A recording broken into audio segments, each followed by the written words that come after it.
tem conta no YouTube, mas eu vou Boa tentar. tarde, gente, tudo bem? Vamos começar? Eu fiz uma programação, aí o YouTube achou por bem mudar minha programação, mas como eu digo, tudo que Deus faz é bom. Então vamos seguir no gravado mesmo. E a nossa música hoje é O Homem na Estrada. Antes de começar a falar da música, eu quero, como é a primeira live oficial do canal, eu quero fazer uma oração com vocês, que é a minha base, sempre foi toda religiosa, então eu quero fazer a oração do Pai Nosso. Aquele que tá vindo do trabalho, aquela que tá começando a fazer a janta, vamos fechar os olhos, vamos fazer a oração que o Pai ensinou, porque independente da religião, essa oração ela é universal, né? Pai nosso que estais no céu, santificado seja o vosso nome, venha a nós o vosso reino, seja feita a vossa vontade, assim na terra como no céu. O pão nosso de cada dia nos dai hoje, perdoa as nossas dívidas, assim como nós perdoamos os nossos devedores. E não nos deixeis cair em tentação, mas livrai-nos do mal, pois teu é o reino, é o poder e a glória para sempre. Amém. Que Deus possa estar entrando nesse momento na sua vida, consolando seu coração, te deixando aí mais light para me ouvir. Uma música tão pesada, né? Então, vamos lá. Tô nervosa, gente. Fiquei o dia inteiro ansiosa.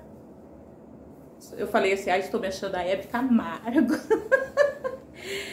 Bom, como eu já disse no outro vídeo de apresentação, né? Eu tive contato com essa música numa aula de filosofia na faculdade e me despertou, né? Como que pode uma professora de filosofia ter vindo dar aula ouvindo Racionais? Preconceito, porque eu associava os Racionais com o mundo do crime, com o mundo dali da periferia, mas eu sou da periferia, né? Eu não sou, e como eu digo, eu não sou melhor do que ninguém. Eu fui pesquisar a música e eu vi que essa música, ela não é tão nova quanto nós imaginamos, né? Ela tem uma base do Tim Maia, a base dela foi criada por Tim Maia em 1970, eu não tinha nem nascido, né? E ela foi lançada em 1993 no álbum Raio X Brasil e ela foi composta pelo Mano Brown, que eu tenho adoração. Assinei o Spotify por conta do programa dele Mano a Mano. Acho ele muito sábio e inteligente. Agora ele ganhou o título de doutor por tudo que ele fez pela cultura brasileira, né? Pela cultura da periferia, pela cultura negra, pela cultura do próprio candomblé. Então eu tenho essa admiração pelo artista, né? Pelo pensador Mano Brown, né? E gosto muito nas músicas quando ele fala da mãe, né?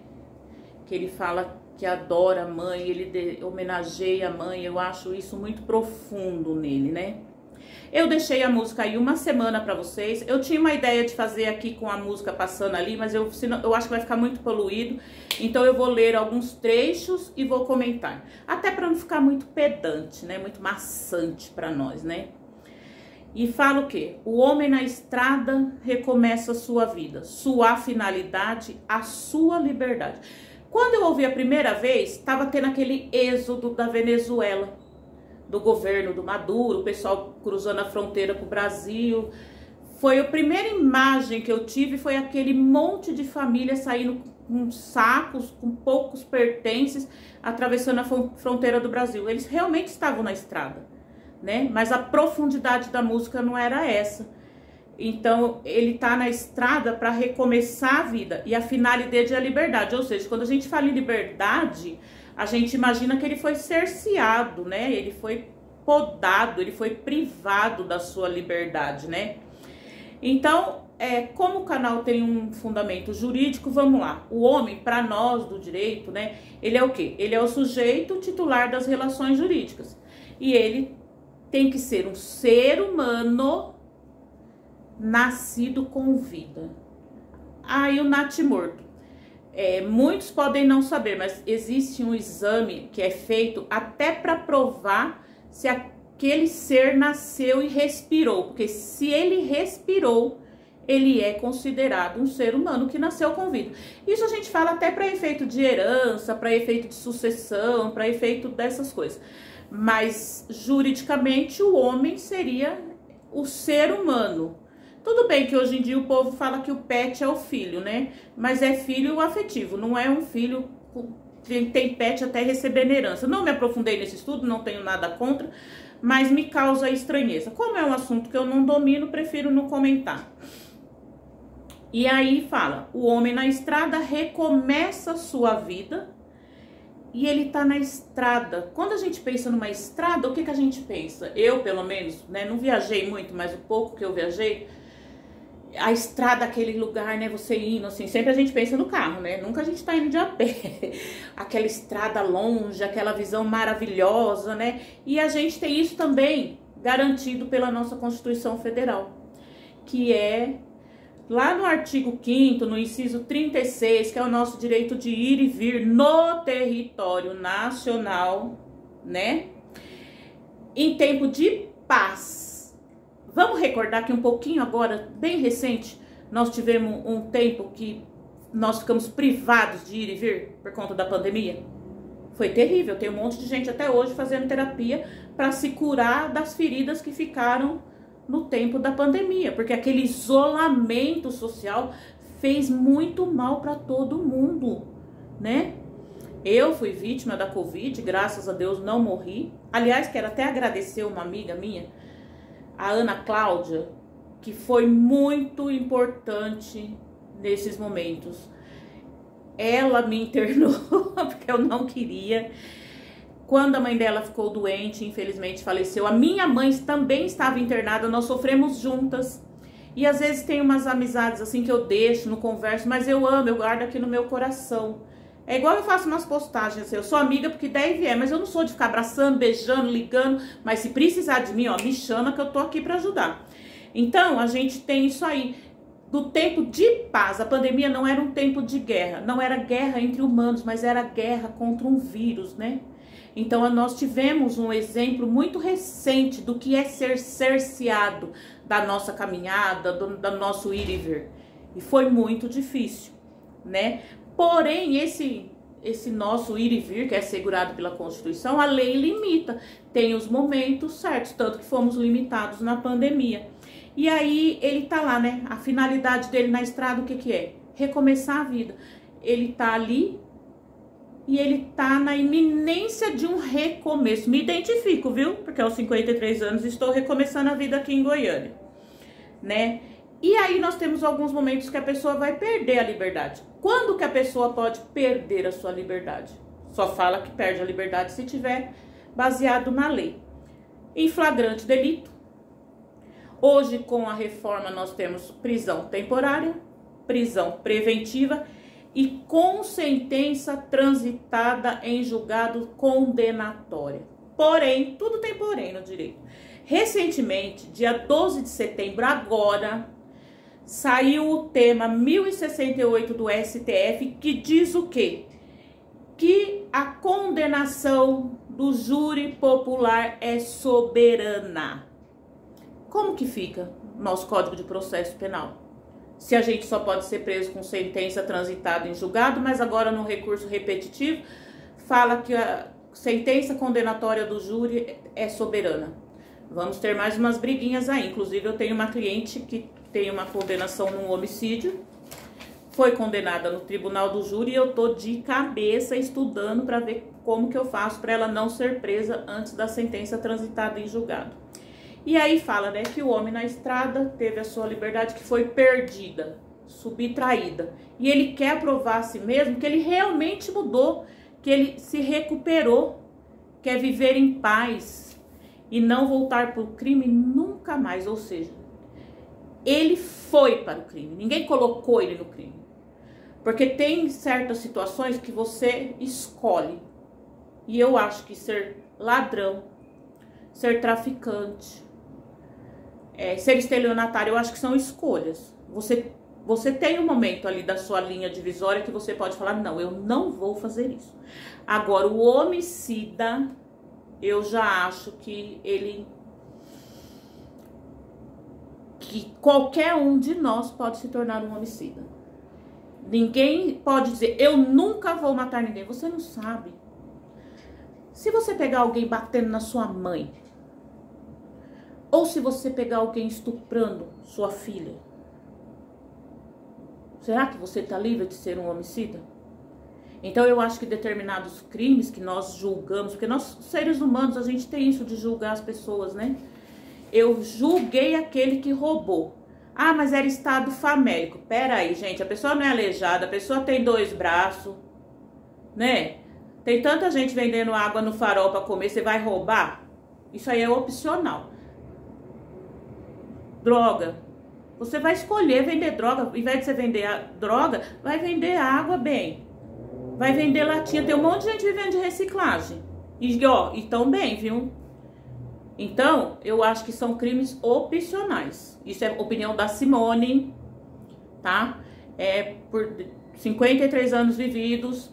E aí, eu tenho essa opinião. De ser homicida, ninguém está livre. Mas usou, por exemplo, o estuprador, gente. Como que eu vou falar que esse homem não estuprou? Ele estuprou porque ele não tinha o que fazer. Hoje tem o estupro, a mulher estupra, né? Por exemplo, eu falo muito do Ulysses Campbell, que tinha uma mulher que ela estava presa, junto com a Suzane von Richthofen, porque ela estuprou as 2 irmãzinhas, meia-irmãs dela, gêmea, e filmou e postou em grupos de pedófilos.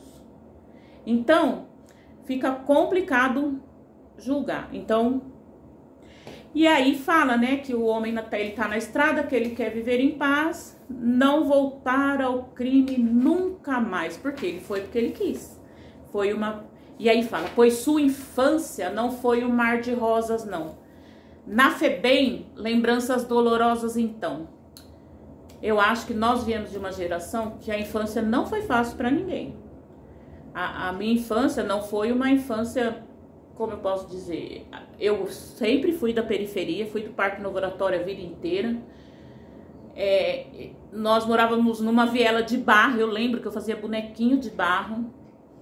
Meu pai muito trabalhador, mas nós éramos pobres.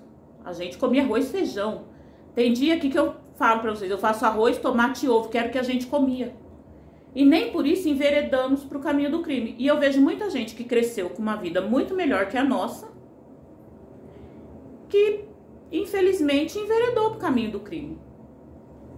Enveredou pro caminho das drogas. Ah, o drogado hoje ele é considerado um doente. Tudo bem, mas o primeiro passo foi dele. Eu nunca experimentei drogas porque eu tinha medo de gostar. E o meu medo de gostar e perder o comando da minha vida me impediu até de experimentar.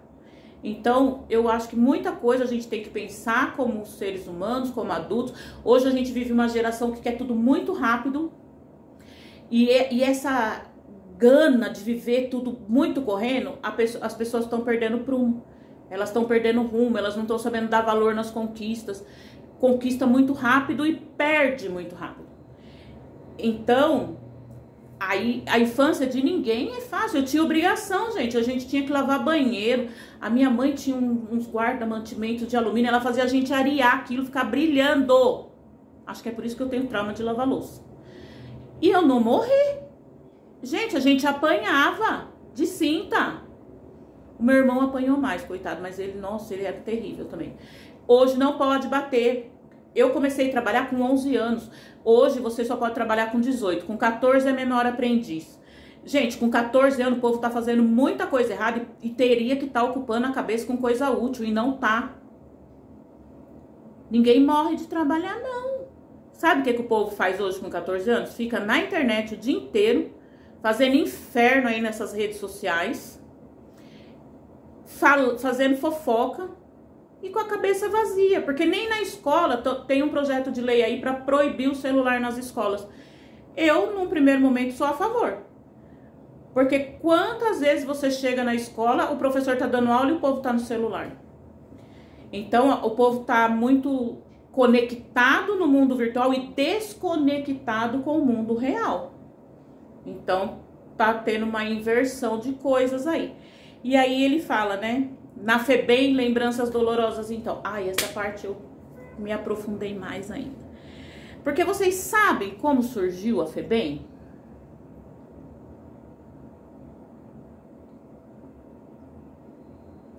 falei com a minha amiga Jordana, que tá aqui, até quero agradecê-la, porque ela fez uma make aqui, que eu não tô acostumada. E ela falou que, e ela é advogada, e quando eu comentei com ela, ela falou, não sei, a FEBEM, a ideia dela começou a surgir com a lei do ventre livre.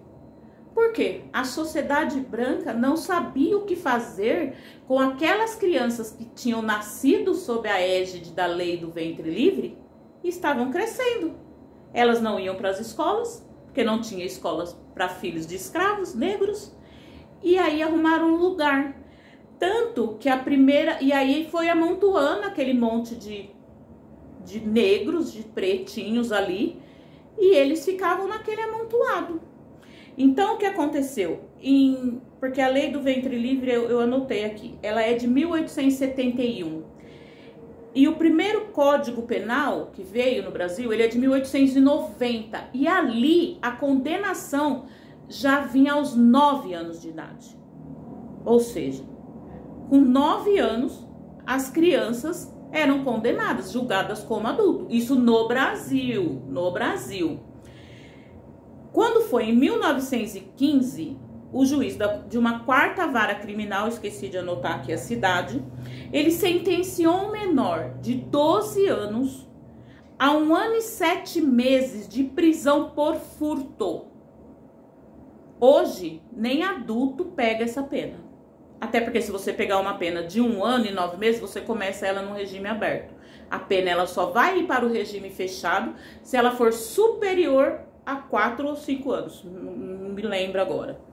Então, você vê, quando foi dia 12 de outubro de 1927, ó o Dia das Crianças aí, dia 12 de outubro, né, Dia das Crianças? Então, foi o dia que foi feito o primeiro Código de Menores no Brasil. Ele foi assinado no Palácio do Catete pelo último presidente da época Café com Leite, que foi o Washington Luiz.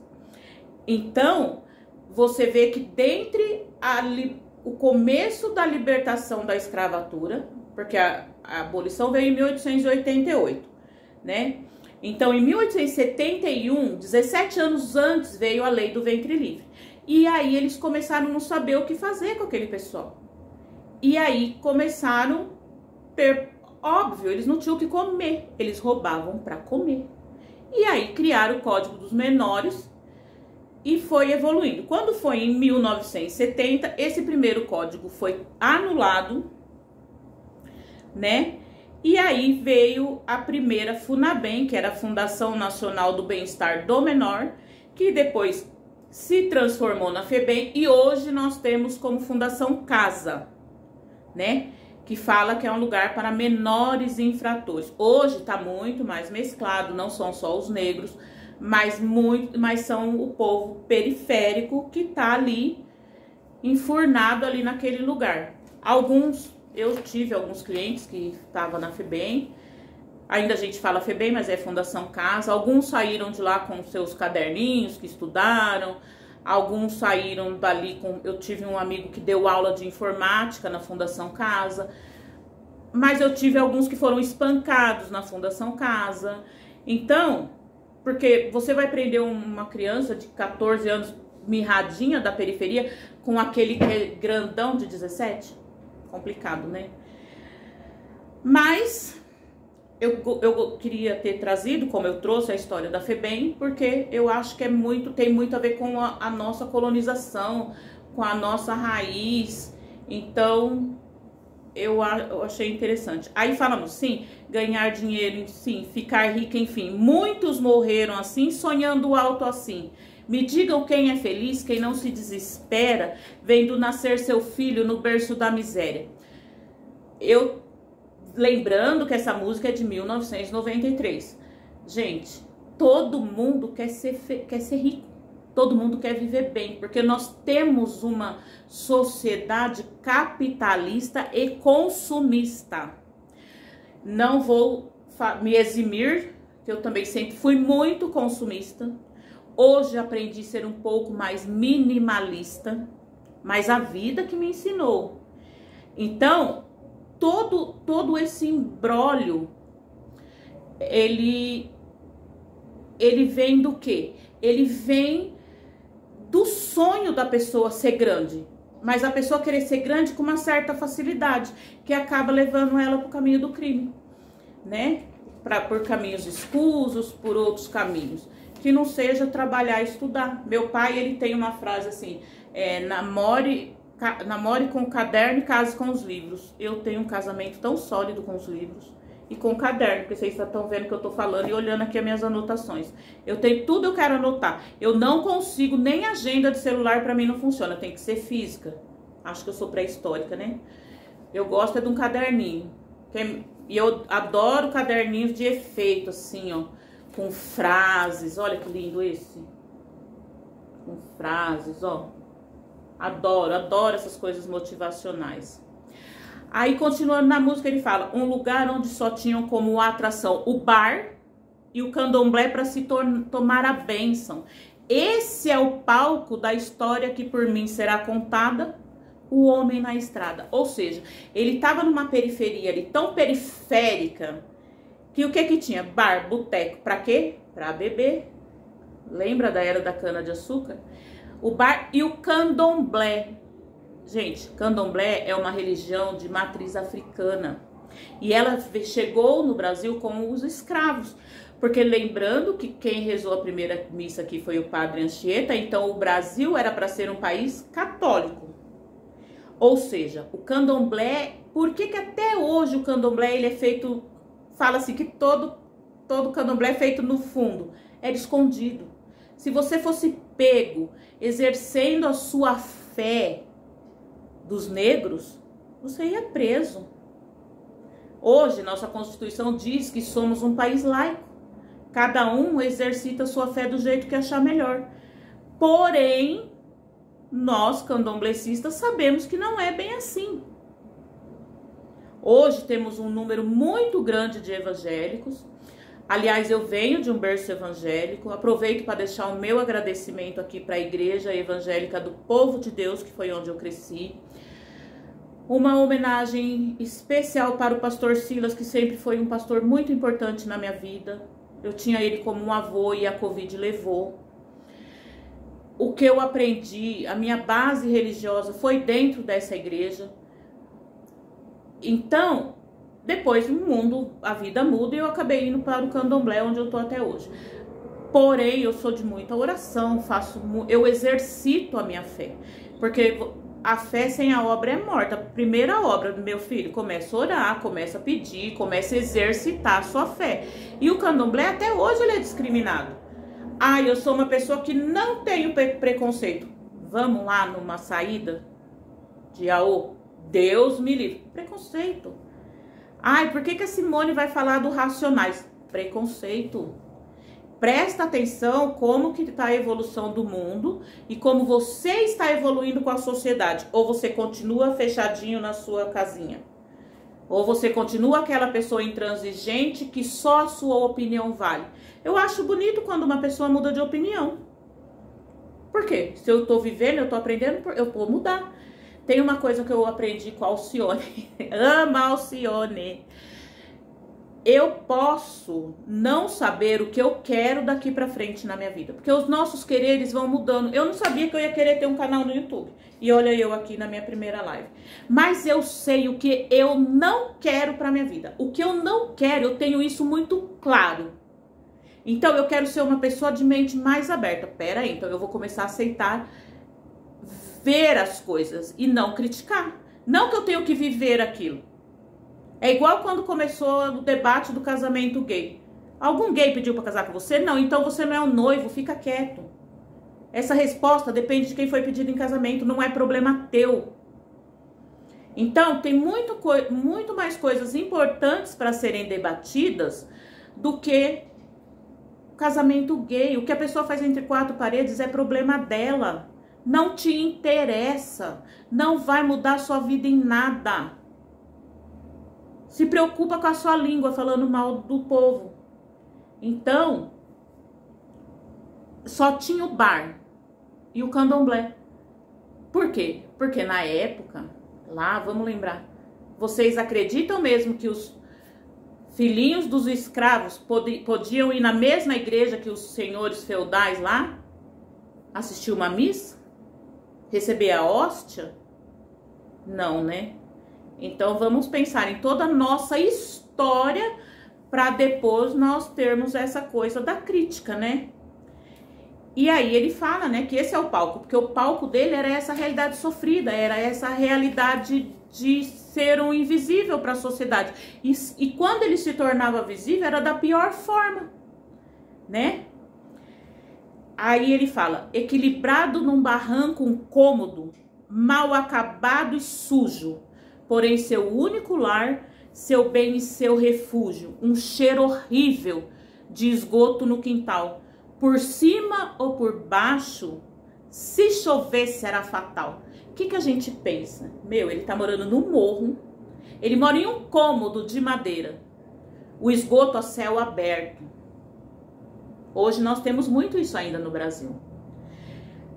Se chovesse por cima, por quê? Imagina a telha, será que era telha que tinha na casa dele? Ou por baixo ia alagar tudo, era fatal, o barraco ia embora. Acabamos de ver aí, ó, o que aconteceu no Rio Grande do Sul, que é até um estado mais elevado, e aí ninguém segurou, né? Mas a gente já vem falando do aquecimento global há anos e ninguém tá prestando atenção. A água, por exemplo, que a gente fala que se chovesse por cima, a água, quando eu estudei, eu estudei ela como um recurso infinito, porque ela vinha para a terra, né? Evaporava, se condensava, chovia. Hoje sabemos que é finito, né? Vou falar da água um pouquinho mais para frente. Mas vocês veem como que é uma música que teve a base lá em 1970, foi gravada pelo Mano Brown em 1993, né? E hoje ela é muito real, ela é muito presente, né? Ela tem 30 anos, 31 anos ela tá fazendo, e ela é atual, né? Aí ele fala, um pedaço do inferno, aqui é onde eu estou. Até o IBGE passou aqui, nunca mais voltou. Numerou os barracos, fez uma pá de perguntas, logo depois esqueceram pi, né? O IBGE é o Instituto Brasileiro de Geografia e Estatística. Pode ser que foi, eu lembro que teve o último censo que nós tivemos aqui, que foi um pouco depois, se eu não me engano, da pandemia. Eu trabalho com prefeituras, todo mundo sabe, e nós tivemos um problema sério dos repasses para as prefeituras. Por quê? Porque o IBGE passou em determinadas cidades, diminuiu, colocou um número de habitantes e dentro desse número apurado de habitantes, que não era um número oficial, eles queriam diminuir os repasses que vinha para os municípios. Detalhe, repasse da saúde, estávamos saindo da pandemia. E com base num dado que sequer era oficial do IBGE, eles queriam diminuir a verba disponibilizada para a saúde, sendo que a saúde estava falida naquele momento. Nós estávamos voltando da pandemia. Então, tudo eu falo assim, envolve, por isso que eu falo, o canal ele tem um fundo jurídico, filosófico, sociológico, cultural, e é isso que eu quero. Não quero deixar uma coisa maçante, mas quero que vocês entendam que as músicas, elas têm essa coisa, né? Você tem que prestar atenção na música, você tem que analisar a música, você tem que analisar a letra da música, até onde essa música tá falando da nossa realidade, até onde essa música tá pegando pontos cruciais e trazendo em forma de arte, né? E falando a nossa verdade. Aí ele continua, acharam uma mina morta e estuprada. Deviam estar com muita raiva. Meu, quanta paulada. Estava irreconhecível, o rosto desfigurado. Deu meia-noite, o corpo ainda estava lá, coberto com lençol, ressecado pelo sol, jogado. O IML estava só 10 horas atrasado. Ou seja, aquela mulher, ela foi vítima de um estupro, que eu não acredito num crime mais perverso contra a mulher do que o estupro. Porque é usar o corpo da mulher como se fosse um objeto. Esse crime tem a previsão legal lá no artigo 213 do Código Penal. Hoje nós temos inclusive o feminicídio. E aí, como estudadora do comportamento humano, de vitimologia, quando ele fala na música assim, ela está... Quanta paulada, né? E fala o rosto desfigurado. E eu já aprendi. Um estupro seguido de um homicídio, onde teve paulada, rosto desfigurado. O autor desse crime é próximo. Ele estava cheio de ódio. Não era um estranho. Quando a gente parte para a vitimologia.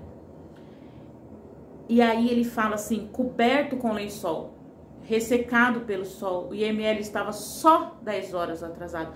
Você imagina a humilhação que aquela mulher passou. Será que ela foi espancada antes do estupro ou depois? Ou será que ela foi desfigurada porque ela lutou o seu algoz? E aí ela morreu, ela ficou ali jogada. Jogaram aquele lençol e o ML está 10 horas atrasado. Ele está 10 horas atrasado depois da perícia ou durante a detectação daquele corpo e o final? Porque tem tudo isso, né? Você imagina a mãe dessa pessoa ou o filho dessa pessoa passando isso? Aquele cadáver era uma alma, era uma pessoa que ficou ali à mercê das nossas autoridades. Hoje eu entendo que a nossa polícia precisa muito de investimento em tecnologia, precisa muito de investimento em pessoal. Não é digno um ser humano morrer e ficar ali 10 horas na rua. Você imagina que está num dia de sol, porque fala que está ressecado pelo sol. Já está fedendo. E aí vai para o IML, vai fazer a necrópsia, vai... Quanto tempo essa família vai sofrer para dar um enterro digno para o seu ente querido? Então hoje, eu até pesquisei, hoje diz que em São Paulo, porque São Paulo é onde há o maior índice de homicídios, né? A média do IML chegar são de mais ou menos 4 horas. Mas assim, não diz se são 4 horas após a perícia ou no inteirinho total. Uma coisa também que me chama muita atenção na perícia é o povo ir lá fazer a perícia, tirar a luva, jogar no local do crime. Por que que os peritos sempre jogam a luva ali no local? Não pode levar embora, jogar no lixo? Ou seja, já fiscalizei o local, agora eu posso deixar? Quantas cenas de crime está com a luva lá jogada? Não estou criticando o perito. Aliás, eu tenho uma admiração muito grande pelos peritos. Porém, o meu pai, como sempre, né, chama atenção. Por que que a luva da perícia fica no local da perícia? Tá errado, né? Vamos dar uma acordadinha? Quero que meu filho nem se lembre daqui. Quero uma vida segura. Não quero que ele cresça com um 8 na cintura e uma PT na cabeça. Gente, quem que quer que o filho cresça no meio da bandidagem, da malandragem? Ninguém. E aí ele fala com 8 na cintura. 8 é um revólver calibre 38. Um revólver, uma arma de muito fácil acesso à população. E PT, uma semiautomática. Eu vou lembrar aqui que nós tivemos a Lei 10.826 em 2003, que foi a lei que veio do projeto 292/99, que era a lei do desarmamento. Hoje essa lei está um pouco em desuso. Por conta de quê? Por conta da época do governo passado, que ele apoiava a população a se armar. Entre 2019 e 2022, nós tivemos 1.354.751 armas vendidas para cidadãos de bem. Ou seja, são 1.300.000 famílias que têm a arma dentro de casa. Tem uma conhecida da nossa família que o irmão dela era policial e o primo foi ver a arma e matou o filho desse policial. Se ele não tivesse essa arma, essa morte não teria acontecido. Mas ele tinha arma por força da profissão. Esses cidadãos, esse 1 milhão de cidadãos, eles estão fazendo a própria segurança? Por que eles estão fazendo a própria segurança? O Estado está falhando em nos dar uma segurança adequada? Gente, eu acredito que ladrão vai ter sempre, bandido vai ter sempre.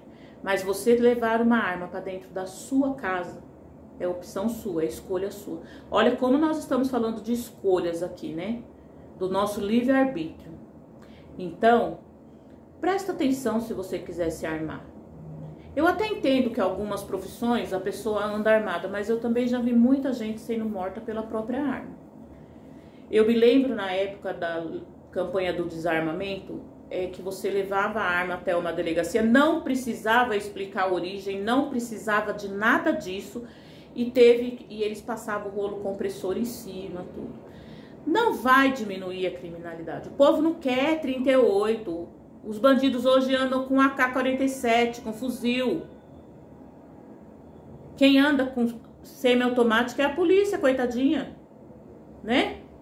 Que não tem um armamento adequado. Apesar que eu também, nas pesquisas para fazer a live hoje, eu vi que a polícia já tem alguns fuzis, já tem alguma coisa a mais. Mas, em compensação, eles estão jogando granada, né? E aí, esse cara tá lá, né, tentando recuperar a vida dele. Ele tá na estrada, ele tá querendo viver, né? E aí ele fala, né? E o resto da madrugada, sem dormir, ele pensa: o que fazer para sair dessa situação? Desempregado, então, com má reputação, ninguém confia não, e a vida desse homem para sempre foi danificada. O homem na estrada. O resto da madrugada, sem dormir, ele pensa. Gente, quem aqui que não sofre de insônia? Eu sofri de insônia muitos anos. Graças a Deus, hoje eu consigo ter minha boa noite de sono, mas graças a muita terapia, esse distanciamento que eu tenho hoje, né, que eu, por opção, exercícios físicos, que pra eu é primordial. Hoje eu tava tão nervosa, ansiosa por conta da live, eu corri 1h30. Ótimo, que assim eu já emagreci mais de 20 quilos aqui em Goiânia. Tô adorando. Fazendo desmame de medicação. Mas a insônia hoje, ela é um mal do século. Tá todo mundo muito ansioso, porque o mundo tá muito rápido, as notícias estão muito rápidas.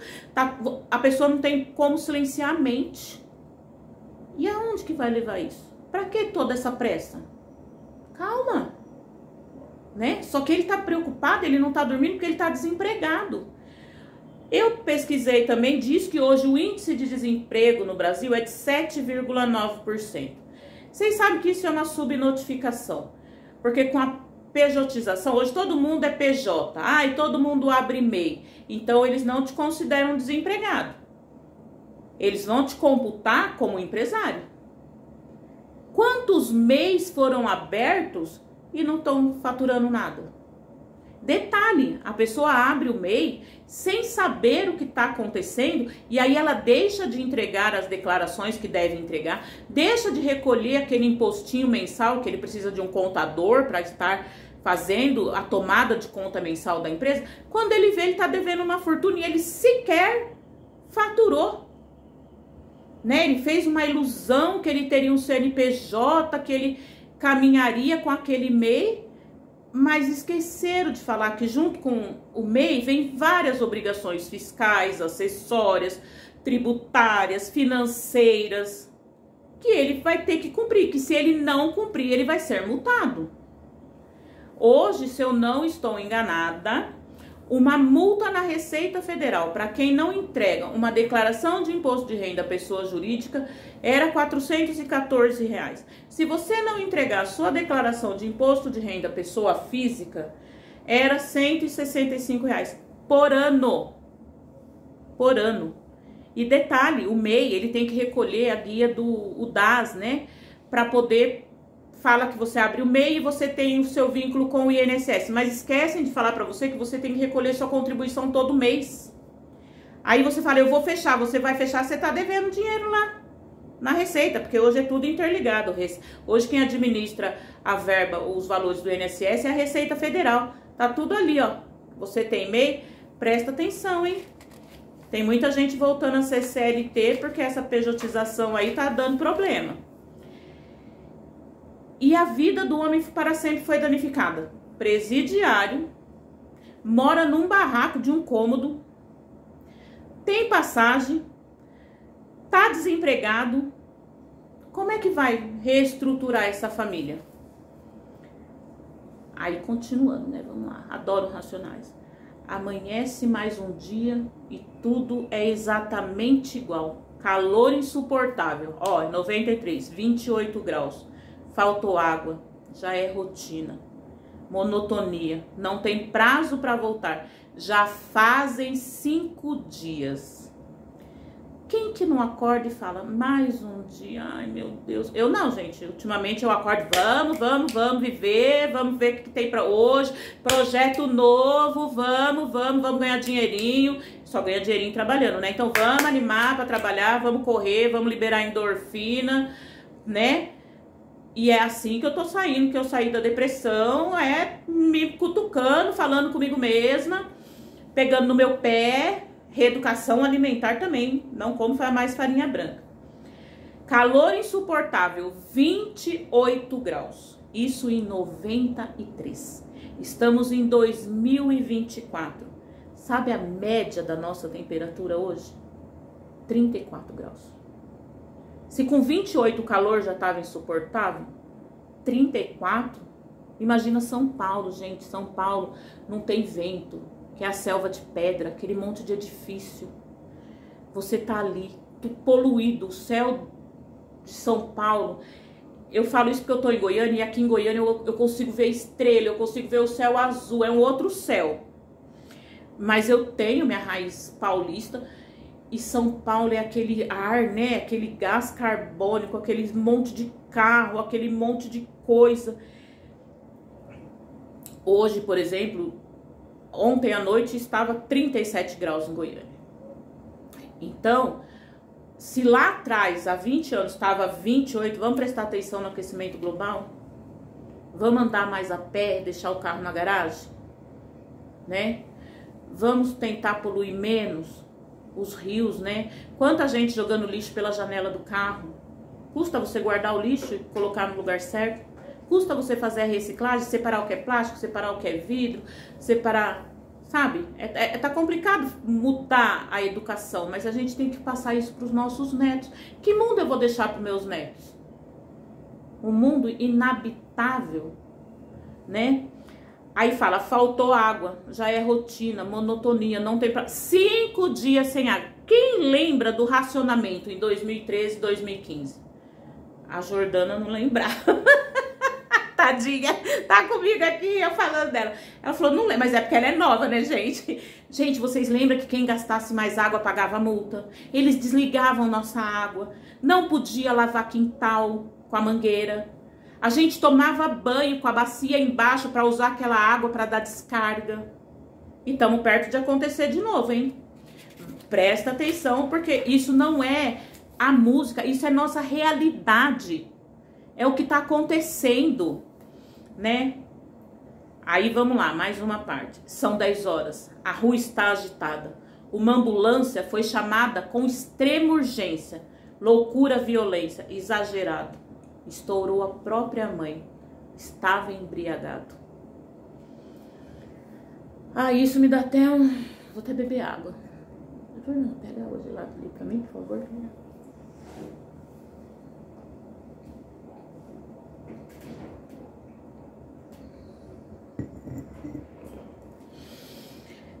Quantos casos hoje nós vemos do filho matar os pais? Matar a mãe, matar o irmão, né? Ele estava embriagado. A droga mais pesada, a droga... Você não vê falar assim, o cara fumou maconha, matou o pai e a mãe, não. Mas o álcool ele entra na família e ele é o primeiro passo da destruição. Eu venho de uma família de alcoólatras. Graças a Deus passou, foi uma fase. E na época, meu pai não bebia cerveja não, era pinga, cavalinho. Porque lá atrás, gente, 40 anos atrás, o povo não era da cerveja não, era cachaça mesmo, 51, velho barreiro, cavalinho, tinha uma outra lá, Pitu, 3 fazendas. Isso, Pitu me fez lembrar, eu fui atender um caso de uma mãe que tava para perder a guarda do filho, conselho tutelar em cima e tal.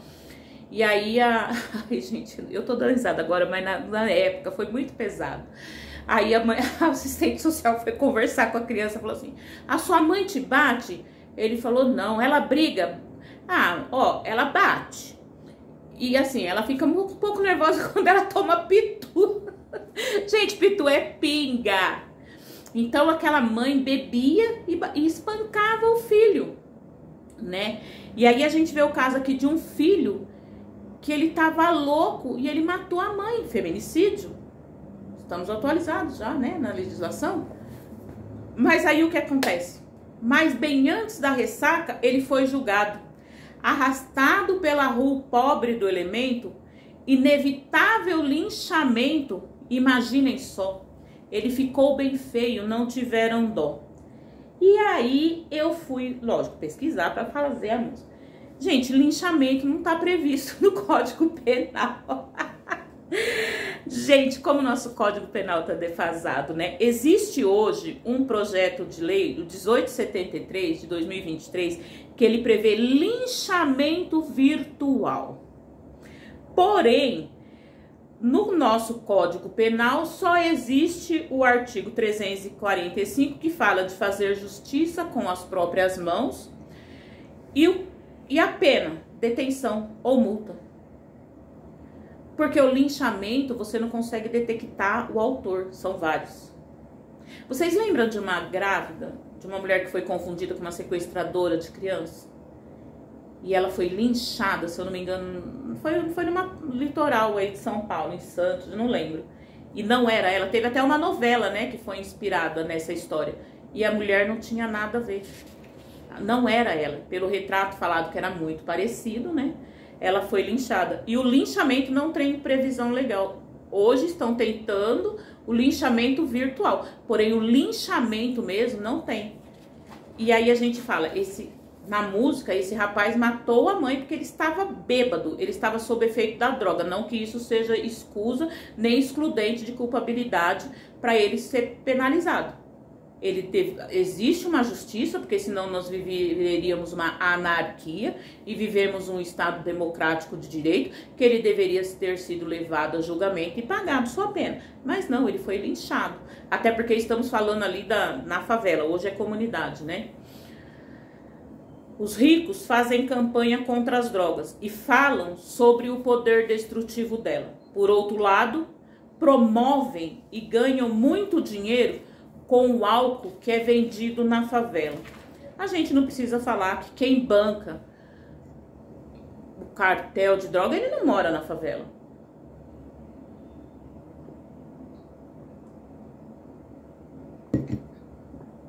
Ali tá a pontinha do iceberg, né?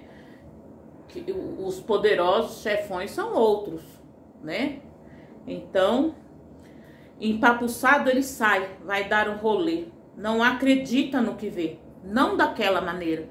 Crianças, gatos, cachorros disputam palmo a palmo o café da manhã na lateral da feira. Ou seja, ele tá empapuçado porque ele já não dormiu.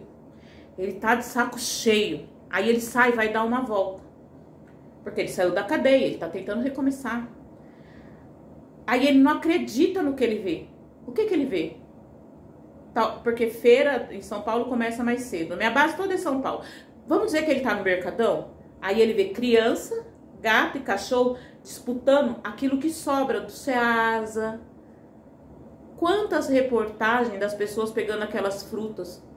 E aí eu lembro uma história, né, que meu pai contou, que meu pai era uma criança dessas. E ele andava com meu tio Ademir, que já faleceu, e que meu tio Ademir pegava e falava assim, ó, Toninho, só metade podre. Mas isso lá em 1950. Meu pai hoje tem 77 anos. E hoje isso ainda é realidade. Você já andou ali na Baixada do Glicério? Você já andou ali no Ceasa?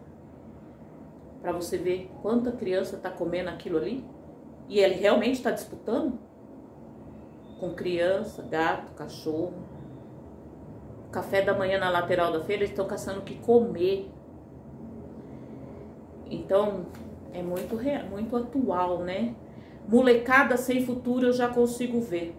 Só vão para a escola para comer, apenas nada mais. Como é que vão aprender sem incentivo de alguém, sem orgulho, sem respeito, sem saúde e sem paz? Aqui ele abrangeu tudo, né? Na minha época a gente tinha uma merenda na escola, uma só. Eu lembro que tinha ovo cozido, tinha sopa. Até hoje eu adoro sopa de feijão da escola. Eu lembro que eu fui no Papa uma vez, numa reunião do meu filho, tinha sopa de feijão. Fui lá comer, tiraram foto, a mãe do aluno comendo aquela sopa. Nunca tive nojo, gente, nunca tive. Hoje eu sei que as escolas dão mais refeições. Por quê? Crianças que chegavam na escola sem comer nada. E aí a gente teve, né, a máfia da merenda, roubaram até da comida das crianças. É muita sujeira, né? Não quero falar de política, eu tô comentando uma música. Aí a criança, ela vai pra escola sem orgulho, porque ela vai suja, ela vai sem tomar banho, ela vai sem calçado adequado, sem respeito. Nós temos hoje o Estatuto da Criança e do Adolescente que trata ali do abandono material, o abandono intelectual. Porém, hoje a gente tem uma epidemia de casais separados, de mãe solo. Essa criança vai ter o Dia dos Pais como? Que respeito que ela tem por ela? Ela mesma, ela não tá criticando a mãe, ela não tá, mas ela fala, por que meu coleguinha tem pai? E por que eu não tenho meu pai aqui? Tá faltando um certo comprometimento familiar, né? Eu ainda acredito na instituição casamento, apesar de estar passando por um processo de divórcio. Mas eu só tomei essa decisão depois que todos os meus filhos já estavam criados e saíram de casa. Se eu fiz certo, se eu fiz errado, eu não sei. Mas eles cresceram ali com a figura do pai. E o meu pai, que eu agradeço o tempo todo, sempre foi um porto seguro para os meus filhos. Principalmente para o Evandro, que eu tive antes de me casar. E o Evandro, ele é um paizão para Sara. E ele é o irmão mais velho que eu mais poderia ter escolhido para ser o irmão mais velho dos meus filhos. Então, mas eu acredito que em determinados momentos faltou essa figura paterna. Se você é pai e tá vendo a minha live, vai lá ficar com seu filho. Vai lá ver como tá o caderno dele. Vai lá elogiar a letrinha dele, bastão, que hoje eles ensinam a letra bastão. Vai lá parabenizar ele, porque ele tirou um C, ele não tirou D. Meu pai tinha uma coisa de fazer a gente decorar tabuada. E quem não decorava tabuada, ele batia. A minha irmã, eu tenho uma irmã que até hoje ela não sabe tabuada. E ela apanhou. E ela tem trauma de tabuada. E eu acho que eu sempre fui muito estudiosa, que eu tinha medo do meu pai. Então eu me apeguei tanto no estudo para não decepcioná-lo. Hoje nós sabemos que isso traz traumas, mas na época foi o jeito que ele foi criado, gente. Ele somente reproduziu, não o culpo de nada. E eu acabei reproduzindo também, viu? Porque eu fui um sargento com meus filhos. Eu exigia tirar nota boa, eu exigia que estudasse, mas era pro bem. Hoje eu não sei como eu agiria, mas eu acho que o estudo é fundamental. Nunca parem de estudar e trabalhar, principalmente mulheres, porque nós temos que ser independentes, temos que cuidar dos filhos, temos que ter braço ali pros netos, enfim. Aí fala, sem respeito, sem saúde. Gente, a saúde é competência do Estado. Eu amo Goiânia, mas eu vou deixar aqui que a minha decepção em Goiânia foi a saúde. Eu passei mal, minha pressão foi a 24/18 e eu fui socorrida aqui pelo zelador do prédio e fui parar numa... eu acho que é UPA. Gente, Pelo amor de Deus. O povo deitado no chão. Eu cheguei lá, eles não tinham aparelho de pressão. Eles ficaram usando o meu. E aí, eu precisava de uma medicação, minha pressão estava muito alta. Eles não tinham. Aí eu tinha levado captopril, coloquei embaixo da língua, fiquei horas lá, porque colheram exame de sangue. Chegou reportagem, os pacientes querendo, os parentes dos pacientes querendo bater nos médicos. Uma cidade tão bonita, uma cidade que tem uma segurança pública ótima, nessa defasagem com a saúde. Se hoje tá assim, lá atrás, como que essas crianças teriam atendimento?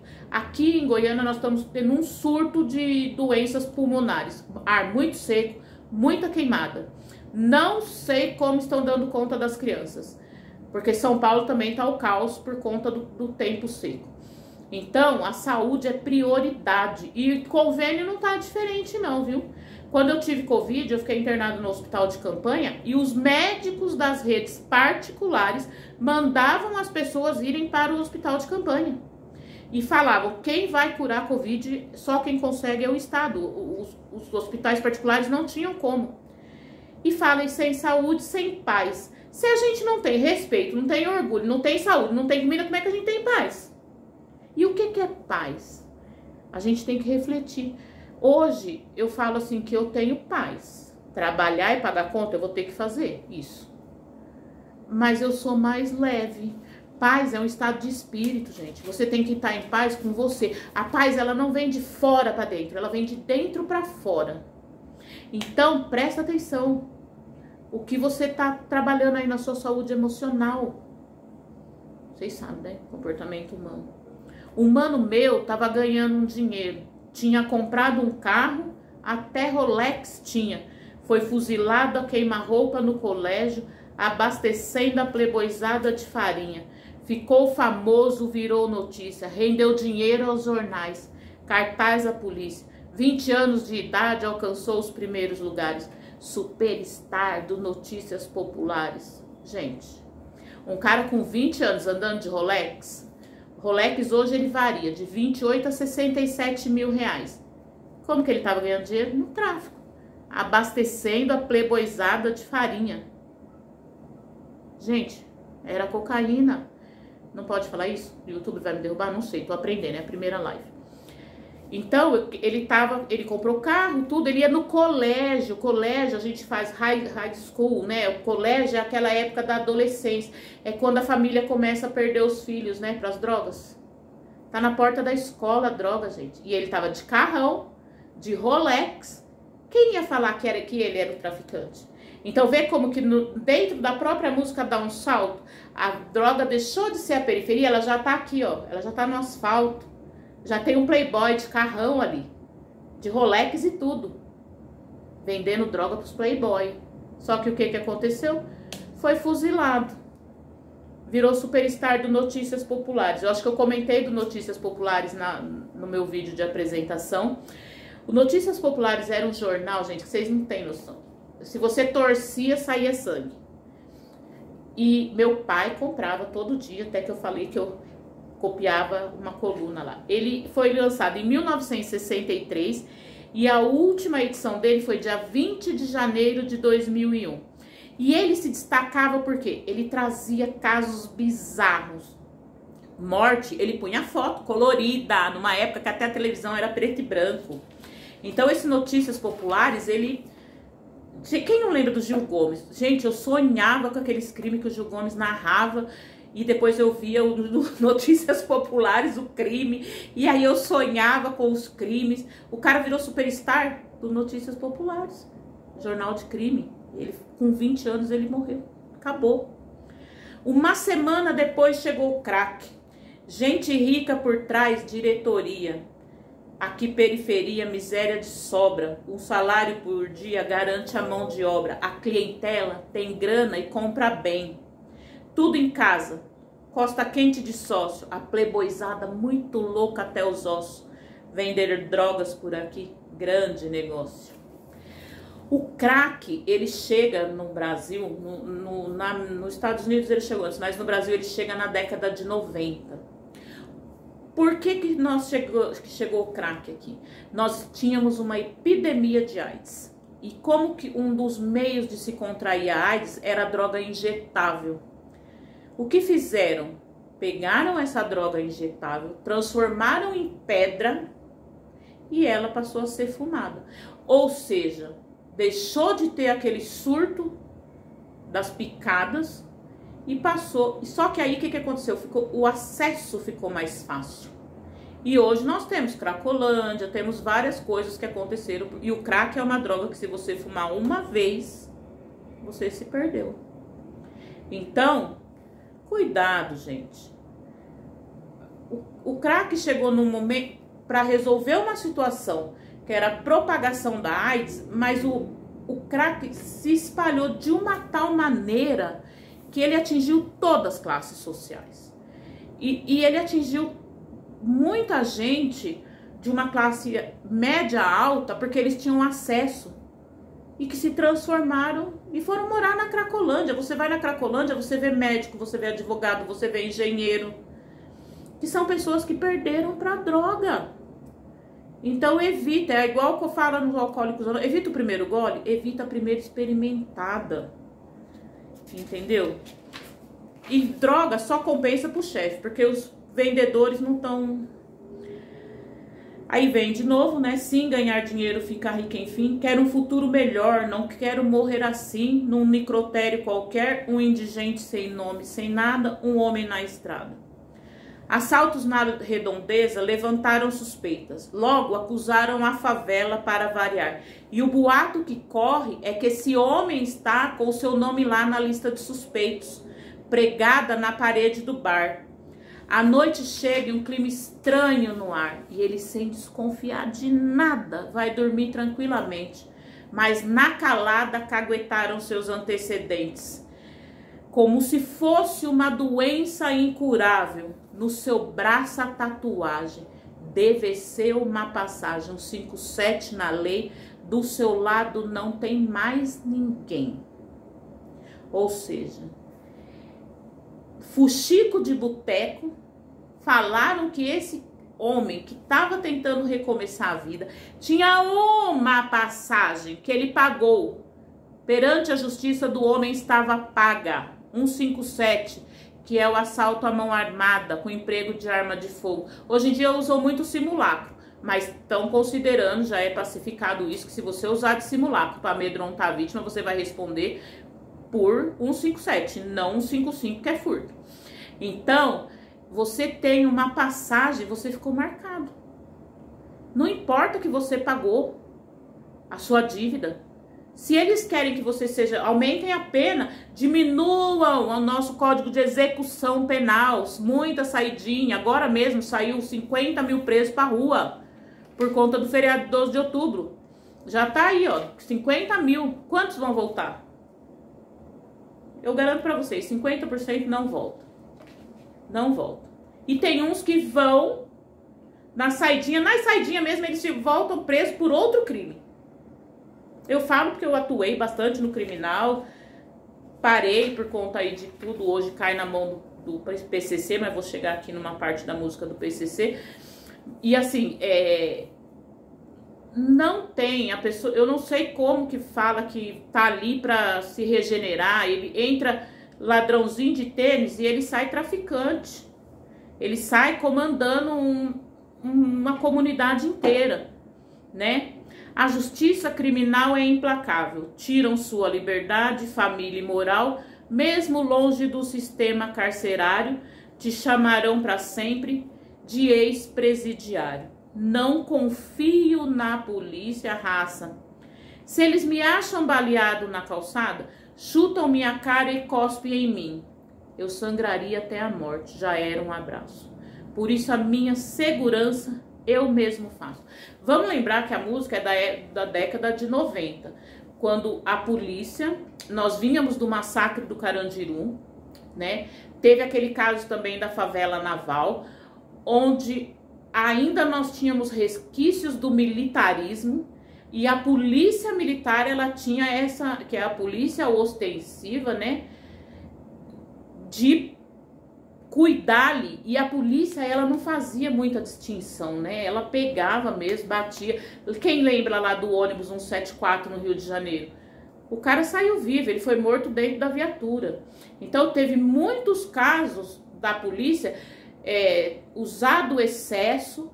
Então, o pessoal de periferia taxava a polícia. Não estou generalizando, pode ter havido policiais que usaram do seu poder. Teve, gente, teve, não vamos ser hipócritas.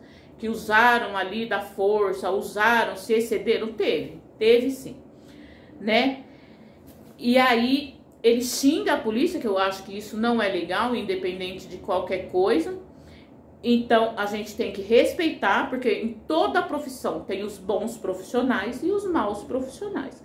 Então vamos não generalizar, respeitar os profissionais sérios, respeitar os profissionais que saem todo dia das suas casas, colocando a vida em risco para proteger a sociedade, inclusive por um salário que é vergonhoso.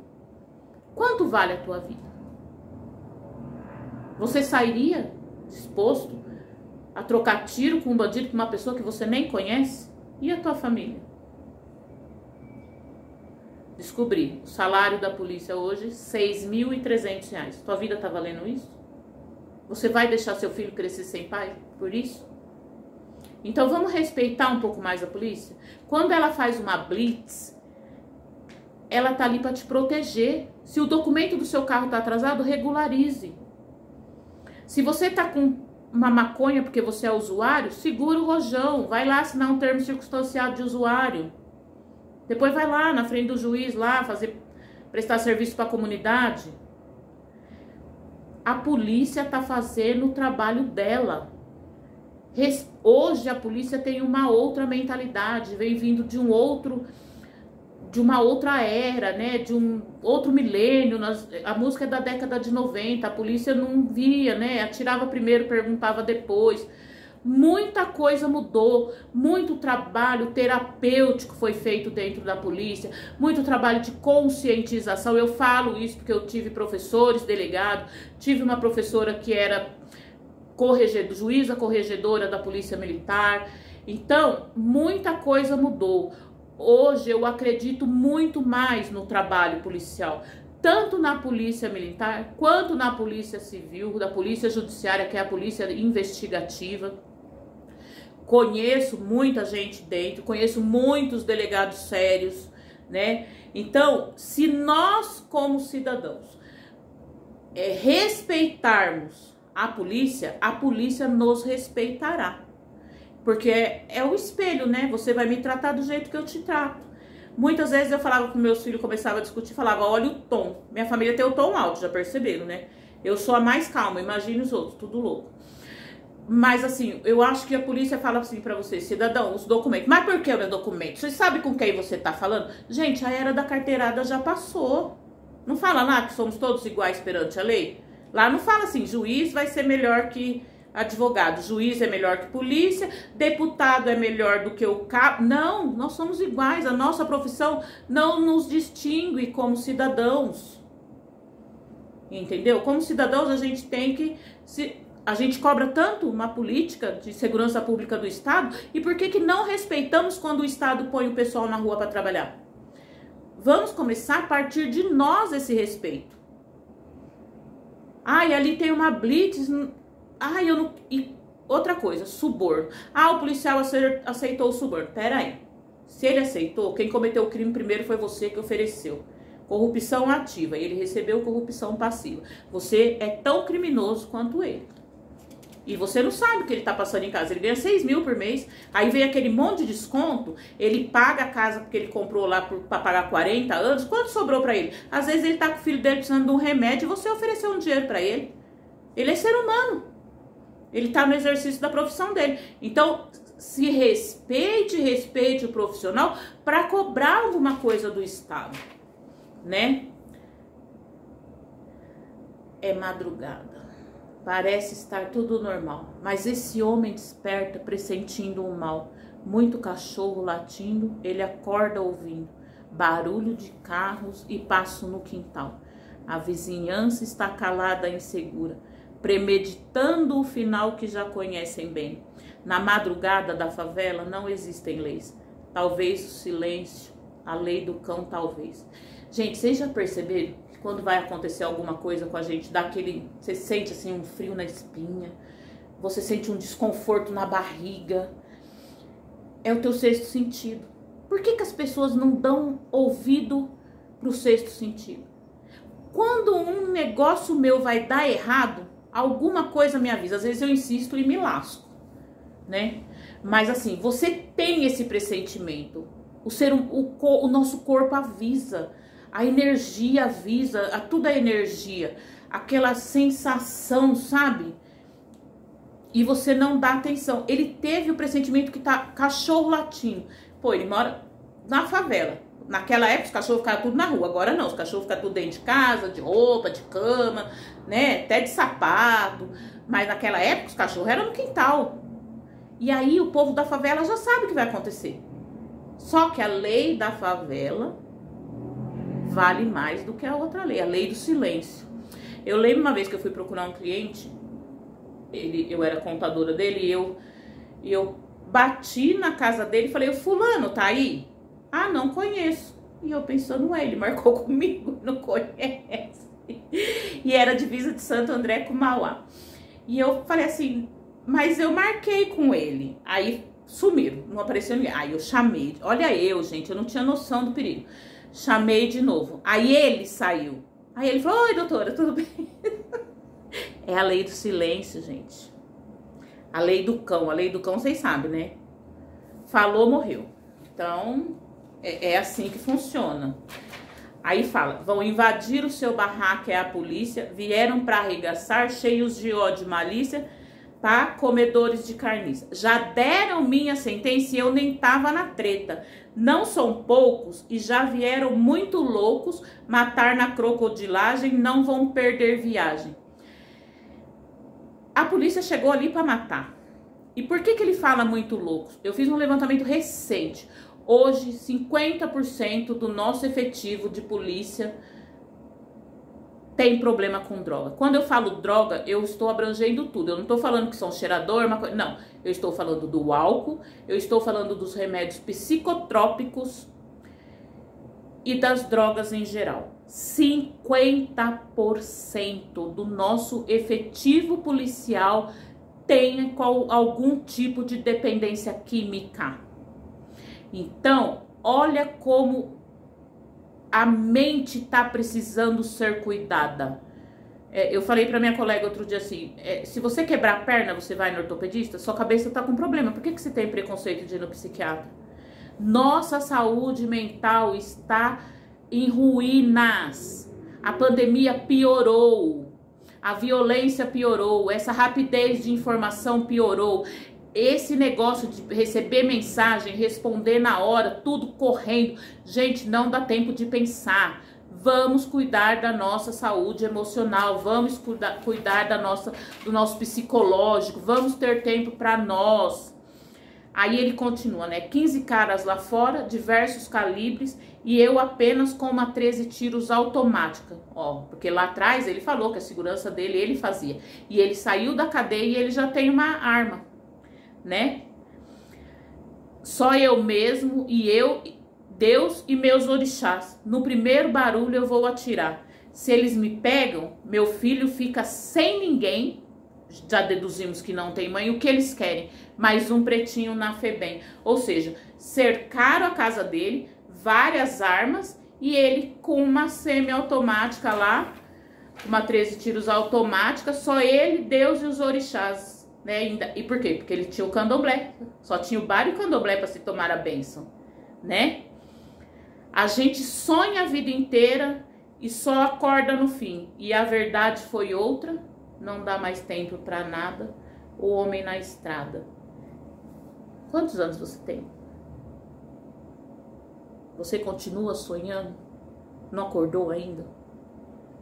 A sua verdade foi outra? Você tá achando que não dá mais tempo para nada?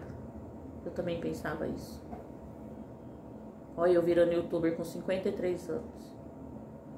Olha eu morando sozinho, depois dos 50. Olha eu fazendo novas amizades. E eu não quero parar aqui, não. Eu quero viajar. Porque não tem idade para fazer as coisas. Ah, você tinha que viajar quando era nova. Quem falou? Aonde está escrito isso? Ah, você tinha que ter filho com 30 anos. Quem falou? Ah, você tinha... Gente, eu faço o que eu quiser. Quando eu quiser. O meu tempo é meu. O meu relógio é meu. Então, a minha vida inteira não passou ainda. Talvez eu já tenha vivido mais tempo do que eu tenho para viver. Mas talvez a intensidade que eu vá viver meus anos vindouros me torne uma pessoa mais feliz do que eu fui até agora. Depende da qualidade que eu empregar nesses anos. Depende o que eu fizer da minha vida nesses anos. Depende no que eu acreditar nesses anos.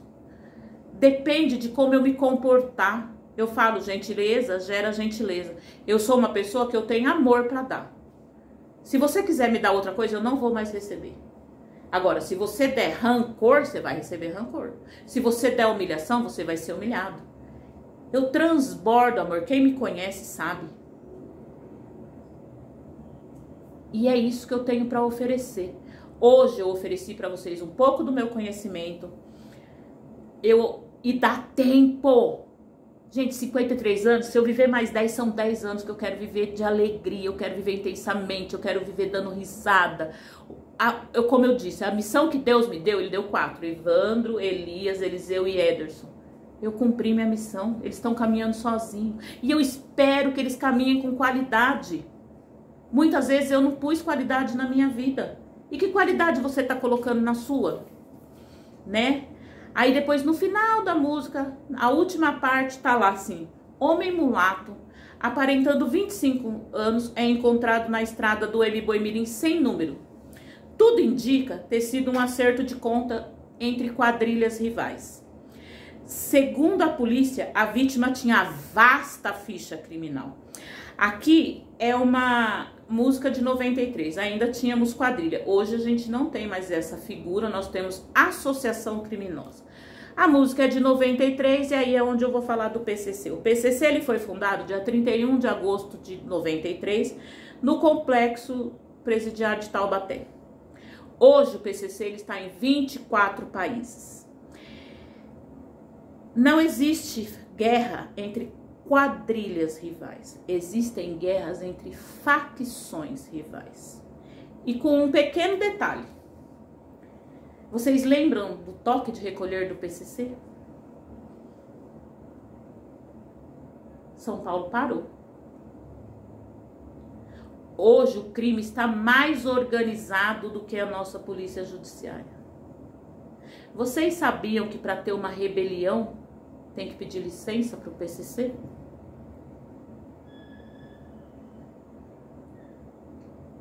Então, gente, organização é quando a pessoa quer. Sabe por que eles criaram o PCC? Por causa do massacre no Carandiru. Os 8 presos se organizaram e falaram: não vão mais fazer com os presidiários o que fizeram no Carandiru. Falam que ali morreu 111. É porque 111 é um número bonito, né? Gente, morreu mais de 300. Corpos despedaçados. Mas isso fica feio na mídia, né? E detalhe, né? O PCC, todo mundo fala, mas vocês sabiam que tem comunidade que é mantida pelo PCC? Isso é um suporte que quem tinha que dar era o Estado. E está sendo dado pelo crime organizado. O PCC ele entrou aonde o Estado falhou. Então, essa live eu espero que, como eu disse, é uma live que eu falaria de direito, né, da parte jurídica, filosófica, cultural, sociológica. Nossa sociedade está muito doente em vários pontos. Que você veja a live mais de uma vez, que você analise. Coloque aí as críticas daquilo que eu fiz errado, coloquem. Se quiser falar mal de mim, também pode falar, porque eu não tô ligando, viu? Porque a partir do momento que eu resolvi me expor, a opinião dos outros não está me interessando. Mas o que for bom, eu vou acatar. E o que for ruim, eu jogo no lixo, né? Mas eu acho que eu vou ficar com raiva, viu? Depois vai passar. Mas se alguém falar, eu vou ficar meio nervosinha. porque eu sou humana, tô aprendendo. Mas eu espero que tenha sido útil para vocês. Vamos se inscrever no canal, juntar 50 para semana que vem eu fazer ao vivo, cambada. Bença mamãe, bença papai, fiquem com Deus. Quero agradecer aqui também a Jordana, que veio aqui fazer minha make, ficou o tempo todo comigo. Agradecer a Vicky, que tá sempre me escutando, agora também tenho uma boa amizade com a mãe dela. Agradecer os meus filhos, hoje eu tava muito ansiosa, conversei com o Eliseu, porque eu tava agitada por conta da live. Quero agradecer meus filhos, como eu já disse, minhas irmãs. Sofia, tô sabendo, viu? Me liga, te amo. Fernanda, Amanda, gente, Amanda, ela fala, às vezes ela só manda uma linha de mensagem pra mim. Fica firme. Se ela soubesse como ela é importante pra mim. Quero agradecer a Larice, que é um braço forte meu, mãe do meu neto Arthur, a Micaele, que é mãe do Enzo e da Liz, que eu não falei delas na outra live, não quero que se sintam preteridas, amo vocês, tenho adoração pelos filhos de vocês e quero fazer um agradecimento muito especial aqui pro Ilê Raízes de Mutalambô, que é do Pai Beto, que é onde eles acolhem o meu filho. Quando ele fala pra mim que tá lá, eu fico tão contente, meu coração fica tão quentinho que eu sei que ele tá guardado e cercado de pessoas que ele ama. Agradeço também a Igreja Canaã, onde meus filhos congregam e minhas sobrinhas, porque cada um exercita a sua fé do jeito que pode, do jeito que seja feliz. E se meus filhos estão felizes nesses locais, eu também estou feliz. E agradeço a Assembleia de Deus, onde meu pai congrega. Gente, fiquem com Deus. Até a próxima. Ó, viu? Não demorou, hein? Não deu nem 1h30. Um beijo. Fiquem com Deus.